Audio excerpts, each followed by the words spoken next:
Okay, so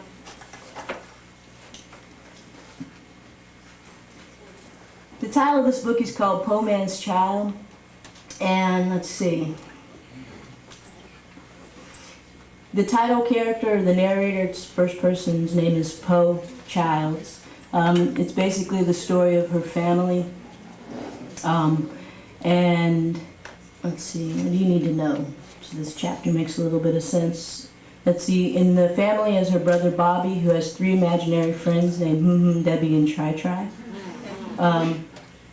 Her older sister Anya, who's sort of out of the family, is just pretty fucked up. And essentially the older sister Anya really just wants some normalcy, wants to be normal, so that's sort of her bent. There's the mother Lillian, the father Greg, Uncle Ray, who's married to a white woman named Jessica.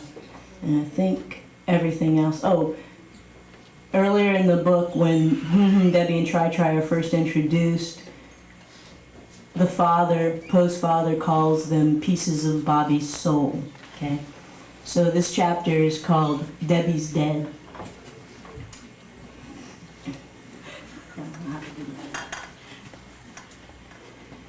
We still don't know how it happened, or when really, but as the killing of souls must always be, we all believed it was violent. The air was thick, hot, suffocating. A recent spill over at the laboratory caused a cloud of chemicals to form and hover over our heads, and even the perennial violets my mother had taken to planting around the house wilted under its stench. Still, everyone was busy.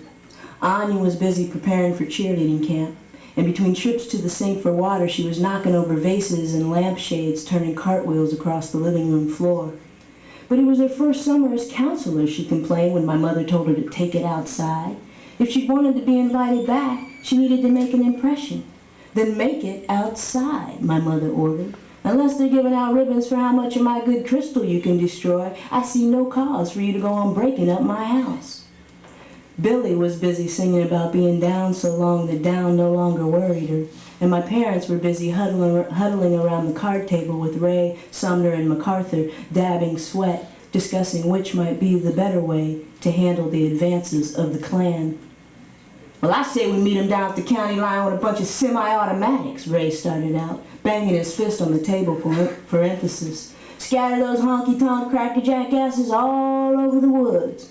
Semi-automatics, Sumner countered. Fool, you've been watching too much television. Can't you just see us now? You, me, Matt, Greg, and that little old white wife of yours, standing out on somebody's county line with some semi-automatics we done got from Lord knows where, trying to turn back 100-some-odd white sheets and Sunday shoes with that many more guns than we got? Just where are we supposed to get these semi-automatics in the first place? You've been running with Stokely and Geronimo behind our backs, make some connections we don't know about. And even if we did manage to catch up to them in number, who do you think they're going to arrest first? Damn, Ray, if I didn't know you better, I'd ask Greg what you've been smoking. Hey man, Ray shot back. First off, you leave my wife out of this. Second, motherfucker, I don't like your tone. And third, you know goddamn well every black son of a bitch up in this town got his hands on some kind of piece. Oh, no, my mother broke in. Wait. Have you lost your mind? Have you forgotten? My children live in this house? Ray and Sumner eyed each other across the table. Now, you want to go on and disrespect each other with that kind of foul language, she continued. Fine, just do it someplace else. Lillian's right, brothers, MacArthur's slow drawl chimed in. We all family here.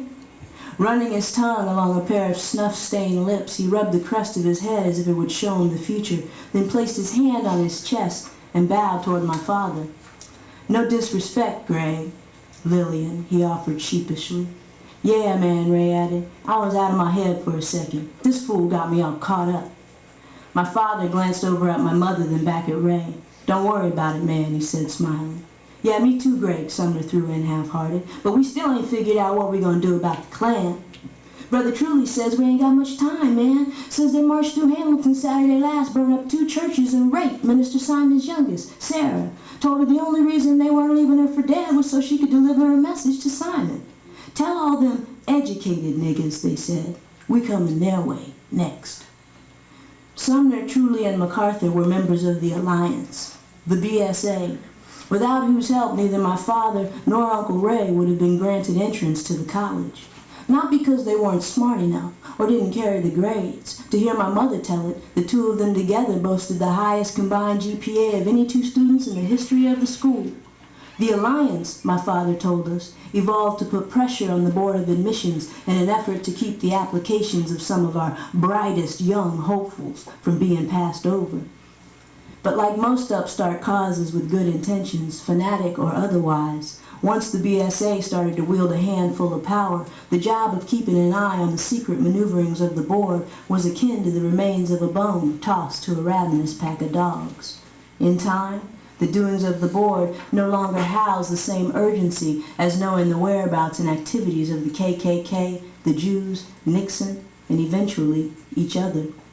In addition to having its hand deep in the pocket of every fisticuff riot and race war this side of the Ohio, along with keeping detailed dossiers on each of its members, the Alliance had a special file, locked neatly away in a safe somewhere, on every prominent or even potentially prominent member of the community. Hell, Uncle Ray once joked, they got a sheet so long on that preacher man of yours, they not only can tell you the odor of his shit, but the color of it, how often he takes it, and the value or lack thereof in its nutritional breakdown.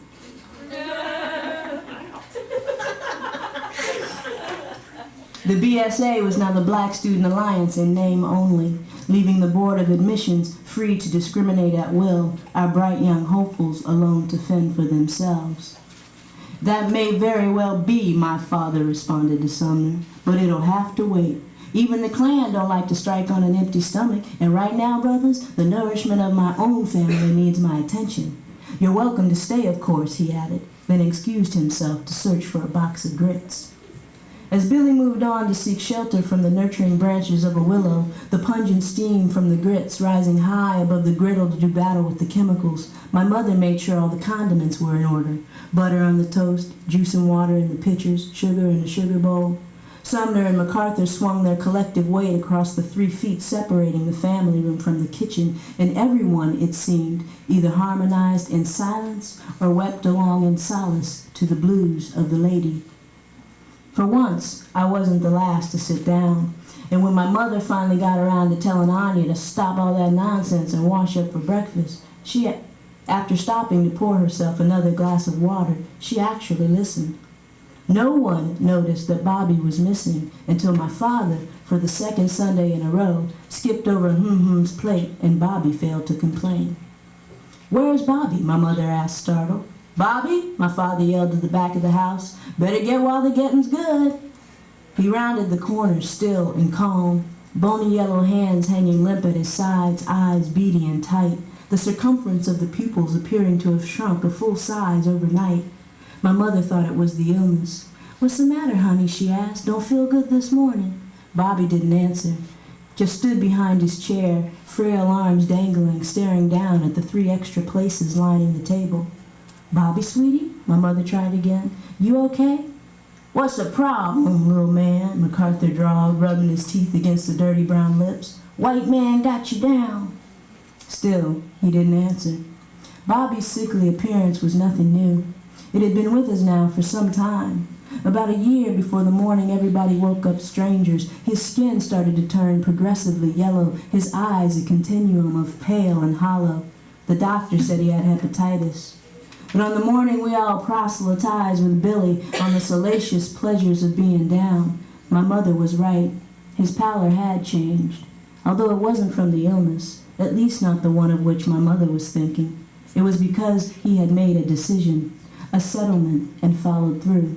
Bathed his entire body in the murky, chalk-like waters of the lonely well of resolve, reconciled the twofold nature of desire, accepting his place in the line of seeds giving birth to the poplar. Bobby had at last allowed himself to be consumed by the evil my parents already suspected he'd become, and the wanness my mother saw in his visage was due not to illness, but rather to bloodlessness. For like all princes of darkness, burdened by the task of remaining immortal, when Bobby rounded the corner, he needed to feed. And his first victim, it soon became clear, was to be the piece of his soul named Debbie. Anya knew before the rest of us. Whether she'd inherited Aunt Florida's powers of the claw and divined it, or had simply noticed something my parents and I had not, no one knew. Everyone stopped eating, and the clang of silverware against my mother's good china resonated as all attention riveted on Bobby. Even Billy decided to give the blues a much-needed rest. His hands moved first, slowly, as though his mind strings were pulling them, willing them to rise, the infirm and bony fingers wrapping around Debbie's plate like a noose around a neck, carpal veins bubbling as their grip tightened.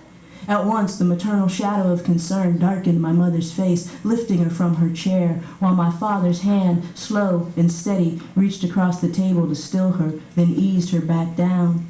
Everyone else watched on in silence. His feet moved next, pivoting and stepping as though some outside force were guiding them, plate and hands barely clearing the table as he turned. Each step was deliberate, called, marking a path through an emotionless abyss, leading him first to the stove, at which, veins still bubbling, the skeleton-like fingers scooped Debbie's uneaten grits back into the pot kept warming for second helpings, then over to the sink, where 3 times in succession he rinsed, washed, then rinsed again, until, like my father, he was sure all germs were gone from the plate that belonged to the part of his soul that offended. Aside from the progressive jaundice and the ever-diminishing size of the pupils, the hollow expression on his face never changed. "Debbie's dead," Anya revealed matter-of-factly after the 3rd washing, pouring and guzzling yet another glass of water. My mother told her to hush, then rose from the table to wrap her arms around Bobby's defeated shoulders. Neither of them spoke.